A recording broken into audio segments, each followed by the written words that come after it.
Avant de regarder cette vidéo, il faut vraiment lire le scan. Si t'as pas lu le scan, va pas sur cette vidéo. Aujourd'hui, on va vraiment parler vrai, pas de générique. Je vais pas te demander de t'abonner. J'ai juste envie d'allumer ma caméra et de te dire un propos. Ce que j'ai compris du scan, et vraiment, c'est un des scans, je pense, cette année qui m'a le plus marqué dans One Piece. Comme vous le savez, si vous suivez cette chaîne depuis assez longtemps, moi, je suis vraiment fan d'Hunter x Hunter. En ce qui concerne One Piece, souvent, il n'y a pas vraiment de développement psychologique ou vraiment de choses intellectuellement intéressantes à raconter en plus des événements. Mais pour ce scan-là, il y a vraiment un propos, donc je ne vais pas faire de montage, je vais te parler directement sur ce que j'ai compris de ce chapitre. On est sur un chapitre qui est sur la confrontation entre Zoro et King. On a l'habitude d'avoir les confrontations de Zoro et des secondes capitaines et ça apporte toujours un propos. Contre Mr. One, le propos c'était ce que Zoro est capable de découper le fer.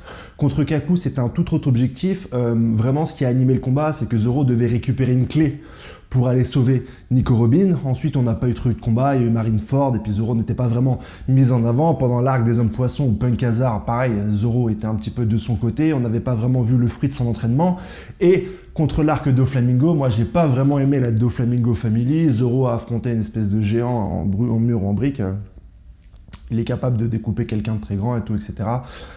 Il n'y avait pas un propos aussi fort que pour Mr. One, en fait. On n'a jamais eu un propos aussi fort que comme Mr. One. Et voilà, la prochaine étape de Zoro, c'était vraiment de découper ou du diamant ou des flammes. Voilà, Zoro était un découpeur de matière. Et puis, il y avait une matière résistante ou incoupable. Et on se disait que si Zoro passe ce cap, il allait devenir surpuissant. Et ensuite, on a eu King.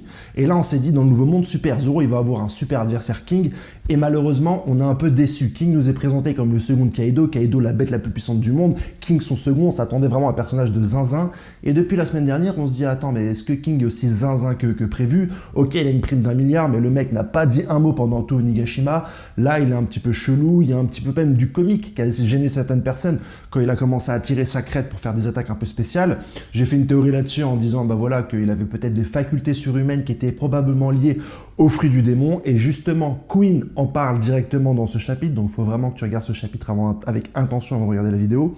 Il dit que Zoro fait partie d'une espèce en fait qui est spécialisée, vraiment spécialisée, dans le changement, dans l'adaptation.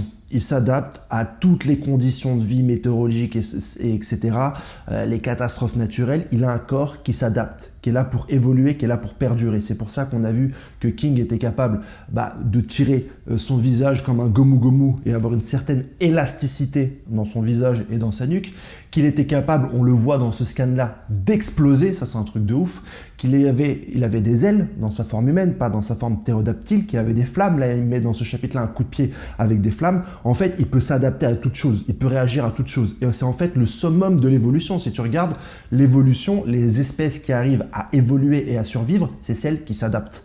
On a donc une espèce qui a réussi à s'adapter et en plus de ça, on a le dernier survivant d'une espèce qui a réussi à s'adapter, qui a tout pour s'adapter en fait.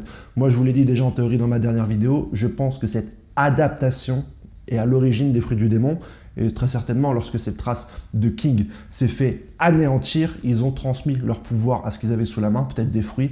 En transmettant leur adaptation, ces fruits sont devenus des fruits du démon.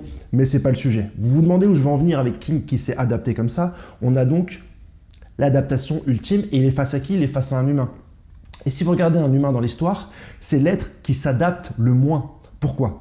Parce que l'être humain, c'est celui qui a le moins de capacité au contraire de King. On n'a pas de fourrure, on n'a pas de crocs, on n'a pas de griffes. L'être humain, au départ, dans la chaîne alimentaire, était vraiment tout en bas parce qu'il n'avait rien, vraiment, ni pour se défendre, ni pour faire son nid, ni pour combattre, ni pour devenir meilleur. Et l'humain s'est adapté, lui, en construisant des outils.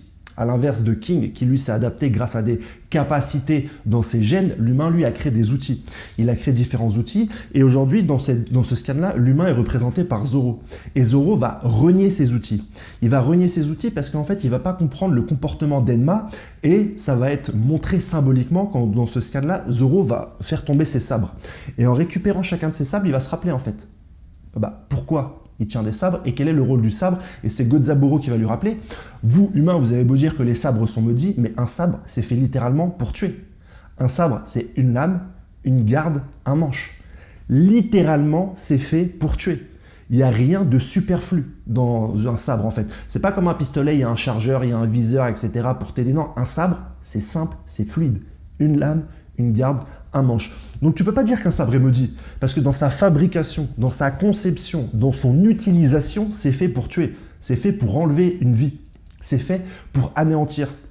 Et Zoro, il comprend ça. Il comprend que ça sert à rien de dire « Ouais, mais Enma prend la puissance, machin ». C'est un objet qui est fait pour tuer, frérot. Si t'es pas capable de te mettre en condition de prendre ça pour tuer, ne le prends pas. Dis que c'est maudit, sauve-toi. Et Zoro, en fait, il va comprendre ça. Et quand il va comprendre ça en tant qu'être humain, il va pouvoir anéantir la bête qui s'adapte le mieux. La bête qui, dans ses gènes, a le plus de propriétés pour ne pas mourir. Donc Zoro, grâce au fait qu'il accepte d'être humain et qu'il observe et qu'il accepte que l'humain crée un outil pour tuer et s'en servir, va pouvoir combattre la bête qui a le plus de gènes, qui a le plus d'attributs physiques pour survivre.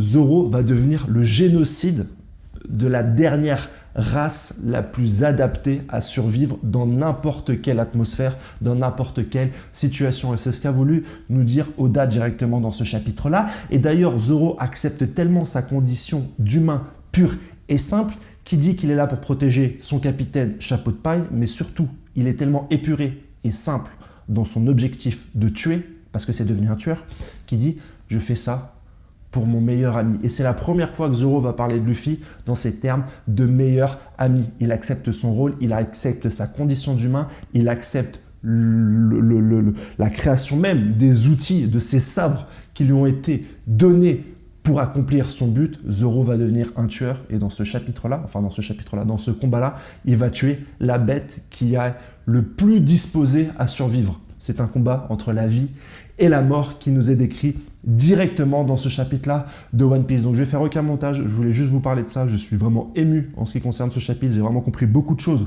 par rapport à ce qu'a voulu nous dire Oda. King a été réhabilité à mes yeux. Je suis très content, très impatient de voir la suite. Je vous laisse là. T'abonnes pas, ça sert à rien. Laisse un message si t'as kiffé ou pas. Et je vous dis à la semaine prochaine pour les spoils. Allez, ciao les gars.